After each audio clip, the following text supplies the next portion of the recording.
នេះគ្រាន់តែជាការស្រមៃបច្ចុប្បន្នសប្តាហ៍ថ្ងៃពូកែអីទៅគ្រាន់តែរោគពេទ្យក៏ពេទ្យអស់ផ្លូវរស់ចាំថ្ងៃទៅនៅទាំងអ៊ូអាប់តែទោះពូកែមានរិទ្ធក៏ដោយ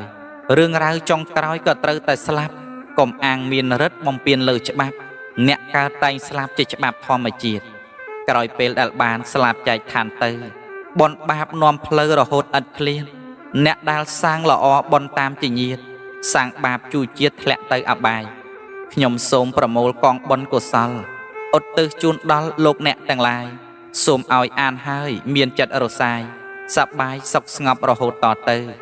ពេលមានកង្វល់ធុញតល់គំនិតសូមឲ្យជួបមិត្តដែលដឹងរាក់ជ្រៅ